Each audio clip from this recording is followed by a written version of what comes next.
All right, let's just jump right into this explainer with a question that honestly seems pretty basic. Who actually figured out how blood circulates in your body? If you ask most people, they're gonna immediately think of European Renaissance scientists, right? Probably William Harvey. But what if the history of medicine we've all been taught is missing a massive 300-year chapter? What if the true pioneer lived centuries earlier, completely outside of Europe? Well, that brings us to Section 1, a 1,300-year medical dogma. So, to really get this historical mystery, we have to start with the universally accepted, but frankly, deeply flawed teachings of a second century physician named Galen. For literally 1,300 years, the medical world blindly bought into his totally bizarre theory. Galen essentially claimed that blood traveled directly from the right side of the heart to the left through what he called invisible pores right in the middle of the heart, the interventricular septum. And back then, this was a required belief. You simply did not question Galen. Which leads us perfectly into Section 2, the Rebel of Damascus. Right in the middle of the Islamic Golden Age, this brilliant polymath and physician emerges to finally challenge that ancient authority. Born in Damascus in 1213, Ibn al-Nafis got his elite medical training at the prestigious Bimaristan el-Nouri. And the guy was a prodigy. By the time he was just 23, he packed up, moved to Cairo to work at the Al-Nasri Hospital, and rapidly rose to become the physician-in-chief at Cairo's absolute elite Al-Mansouri Hospital. Oh, and he wasn't just a doctor. He was a master of jurisprudence, theology, philosophy, the whole shebang. And just to give you a real sense of his staggering intellect, he started writing this massive medical encyclopedia called the Comprehensive Book of Medicine.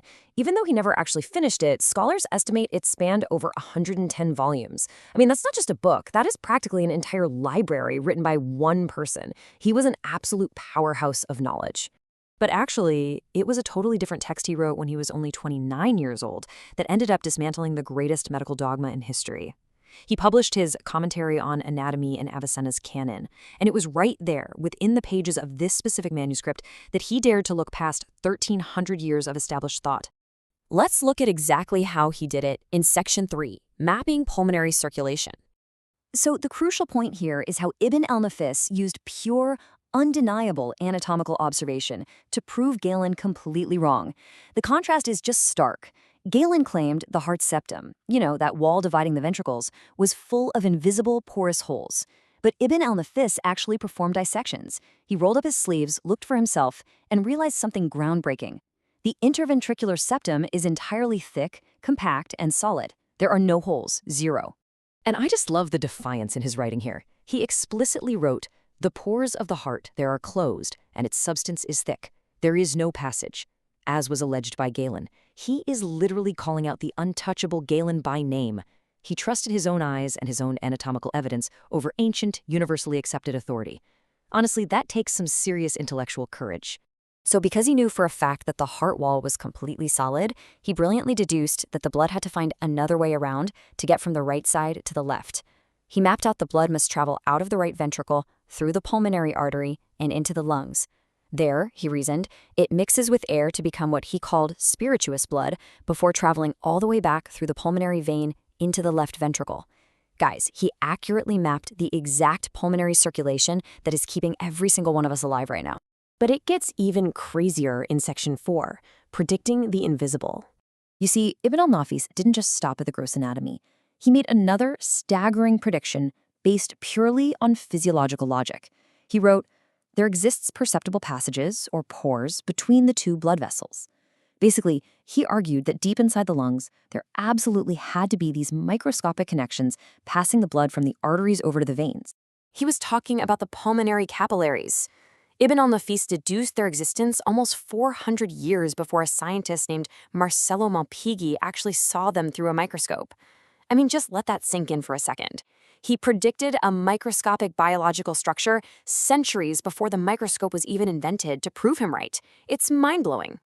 And he was also looking beyond the lungs. He flat out rejected Galen's old idea that the arteries in the heart were just there to cool it down, like some sort of biological radiator. Instead, Ibn al-Nafis stated that these arteries actually supply vital nourishment to the heart's own tissues, which formed an incredibly early, super accurate concept of coronary circulation.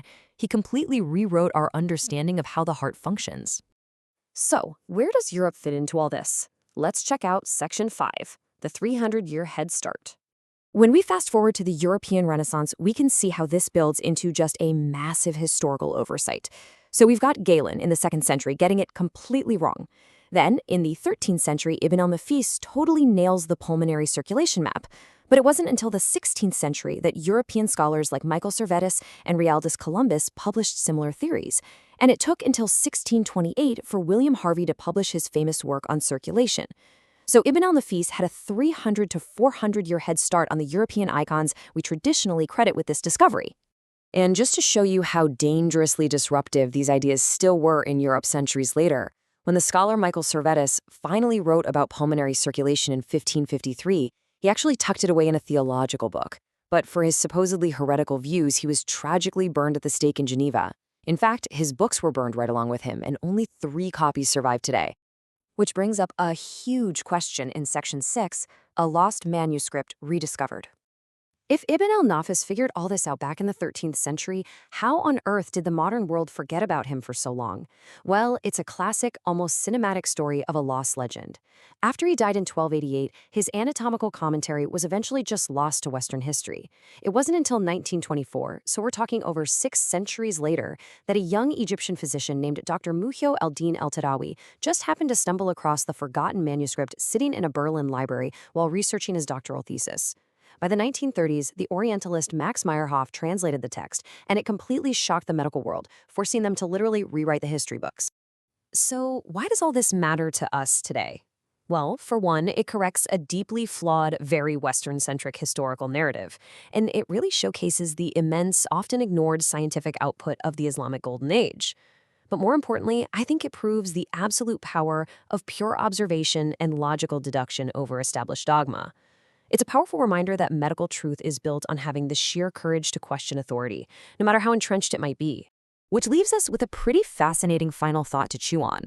How many other paradigm-shifting discoveries are still quietly hiding in forgotten manuscripts right now, just waiting to be found?